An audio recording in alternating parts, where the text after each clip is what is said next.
Hello प्रिय छात्र, मेरे यूट्यूब चैनल विजय गुरु में आप लोग का स्वागत है। तो आज हम क्लास 10th का प्रश्नावली 4.4 का क्वेश्चन नंबर 11 जो कि आपको उदाहरण में ये क्वेश्चन मिल जाएगा। बच्चे लोग बहुत सारे स्टूडेंट जो है जो उदाहरण को नहीं परख पाते हैं और क्वेश्चन उदाहरण से काफ़ी आता है बोर्ड एग्जाम में।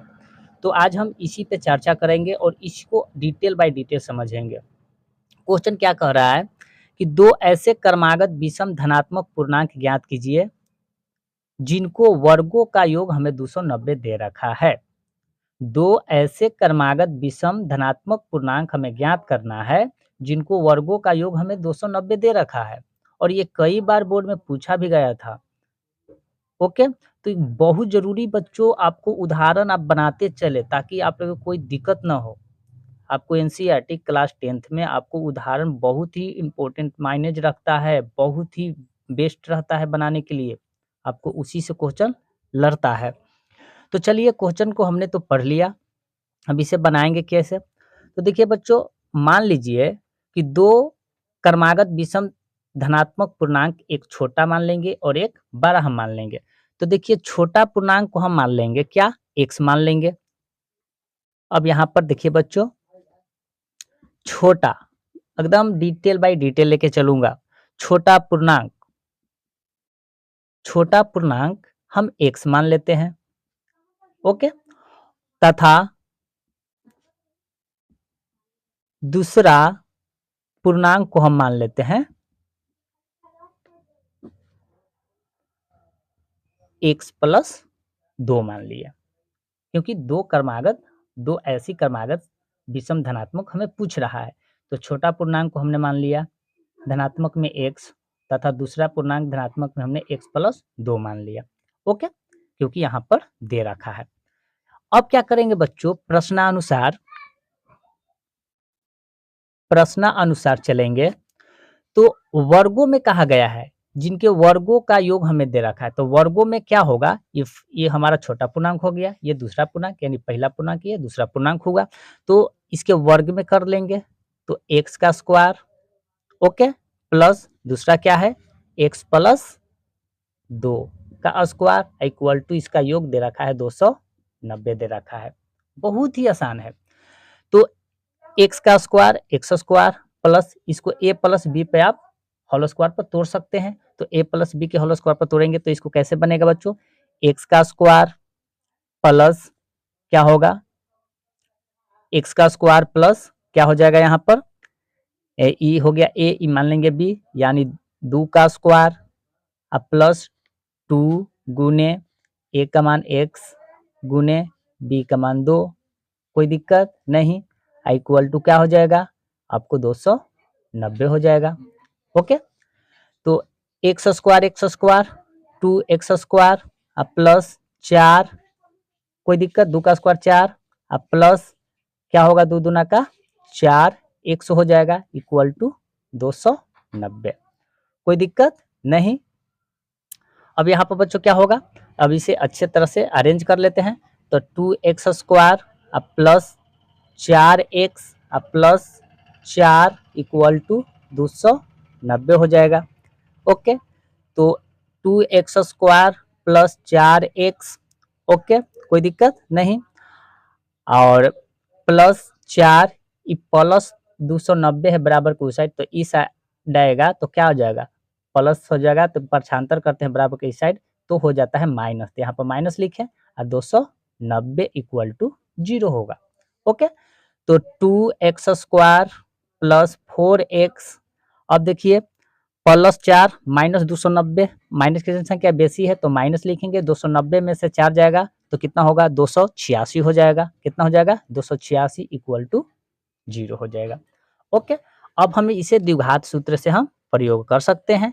द्विघात सूत्र से प्रयोग कैसे करेंगे, तो देखिए पहले तो हमें इसको पता करना होगा कि a बराबर क्या होगा 2 होगा, b बराबर क्या होगा 4 हो जाएगा, c बराबर क्या हो जाएगा माइनस का 286 हो जाएगा। तो d निकालेंगे यानी विवेचक निकालेंगे।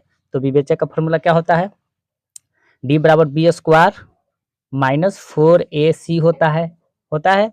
तो d इक्वल टू क्या हो जाएगा, d इक्वल टू हो जाएगा b का मान 4, तो 4 का स्क्वायर माइनस 4 गुने 2 गुने यहाँ पर माइनस है बच्चों, यहाँ पर माइनस क्या हो जाएगा 286 हो जाएगा। ओके, अब यहाँ पर d इक्वल टू 4 का स्क्वायर 16, अब माइनस माइनस प्लस हो जाएगा, 4 दूना का 8, 8 देखिए या माइनस माइनस प्लस लिख दिए, 4 दूना का 8, 8 में अब क्या करेंगे बच्चों यहाँ पर 8 में यानी 286 में, यानी 286 जो है यहाँ पर उसमें हम 8 से मल्टीप्लाई करेंगे तो 8 छक 48 की 8 हाथ में कैरी कितना बचा 4 बच गया, 8 8 64, 64 4 कितना हो जाएगा 68, 68 की 8 हाथ में 6 होगा, 8 दूना 16, 16 6 कितना होता है तो 16 6 22 होता है, कितना होता है 16 6 22 हो जाएगा। यहीं पे आपको यही हो जाएगा, यानी हो जाएगा कितना यहाँ पर 2288 हो जाएगा। सही हम कर रहे हैं ना, एक बार कर लेते हैं अच्छा से। तो बच्चों यहाँ पर 2288 आया, अगर इसको हम जोड़े तब। अब क्या करेंगे d बराबर हमें क्या हो जाएगा, हमें हो जाएगा 16 में 2288 को अगर जोड़ेंगे तो कितना हो जाएगा 2304 हो जाएगा, 2304 हो गया। तो ये हमारा d निकल के आ गया, ये क्या निकल के आ गया d निकाला। अब d निकाला तब यहाँ द्विघात सूत्र से प्रयोग से चलेंगे, क्या चलेंगे द्विघात, द्विघात सूत्र का फॉर्मूला क्या होता है, यानी मूल का फॉर्मूला क्या होता है, तो ये इसका फॉर्मूला होता है minus B plus minus root under D बटा 2a होता है, ये फॉर्मूला होता है। तो देखिए अब यहाँ माइनस है तो यहाँ पर माइनस लिखेंगे, अब b का मान खोजिए तो b का मान क्या है 4 है, तो यहाँ पर हम क्या लिख देंगे बच्चों 4 लिखेंगे प्लस माइनस यहाँ पर ऐसे, d का मान कितना आया है तो d का मान हमें आया है 2304 आया है। अब बटा, अब बताइए 2 है यहाँ पर 2 लिखें, a का मान क्या है तो a का मान यहाँ पर देखिए आपको दिख रहा है a का मान 2 है, तो यहाँ पर हम 2 को पुट किए तो -4 प्लस माइनस, अब बताइए कि 2304 का वर्गमूल कितना होता है तो 2304 का वर्गमूल 48 होता है, कितना होता है 48 होता है, 2304 का वर्गमूल 48 होता है। अब बटा 2 दूना का 4 होगा।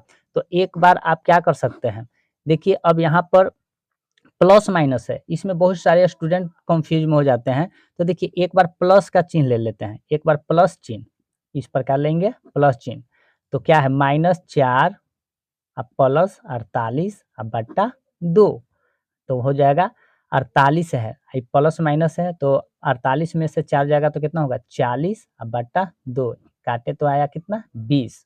ओके, और एक बार माइनस का चिन्ह ले लेते हैं, माइनस चिन्ह, तो एक बार तो -4 -48 अब बट्टा 2, तो कितना हो जाएगा 52, माइनस हो जाएगा, माइनस माइनस जुड़ता है मगर चिन्ह दिखाता है माइनस का, तो 52 बट्टा क्या हो जाएगा यहाँ पर बच्चों, सॉरी सॉरी सॉरी यहाँ 4 था ना बच्चों, यहाँ 4 था तो यहाँ पर 4 लिखेंगे, सॉरी 4, तो इसको काटेंगे तो ये 10 बार में न कटेगा, ये 10 बार में कटेगा, यहाँ पर भी 4 था, तो देखिए ये -52 बट्टा क्या हो जाएगा 4, तो 13 चौका 52 यानी -13, क्या आया -13। तो याद रखिएगा चाल जो होता है बच्चों माइनस में कभी नहीं होता है, तो ये माइनस वाला कभी नहीं होगा, ये हमारा जो होगा बच्चों ये हमारा ये धनात्मक वाला होगा, यानी प्लस वाला चाल हमेशा प्लस में होता है। तो ये हमारा धारा जो आपको ये आपको जो बचा हमने माना था पूर्णांक वाला, तो ये आपको हमेशा 10 जो हो जाएगा ये आपको राइट आंसर हो जाएगा, क्या हो जाएगा ये आपको राइट आंसर हो जाएगा। आई होप कि आप ये समझ गए होंगे, कोई दिक्कत नहीं हुआ होगा। ओके, कोई परेशानी नहीं हुआ होगा। बच्चों यहाँ पे थोड़ा मिस्टेक आ किए हैं, देखिए थोड़ा कैलकुलेशन में 48 में से 4 जाएगा तो 44 ना होगा, 44 होगा तो इसका 11 बार में ना कटेगा, 11 हो जाएगा बच्चों, सॉरी बाय मिस्टेक हो गया है। तो ये आपको 11 आंसर जो होगा आपको बच्चों राइट आंसर होगा। कोई दिक्कत कोई परेशानी नहीं हुआ होगा। ओके बच्चों, तो यही था आज का क्लास जो कि आपको ये उदाहरण के तौर पे बता दिए, और ये आपको बहुत ही मोस्ट क्वेश्चन था। तो अगर वीडियो अच्छा लगा हो तो लाइक कीजिएगा, सब्सक्राइब करें और अपने दोस्तों के साथ अधिक से अधिक शेयर करें। जय हिंद।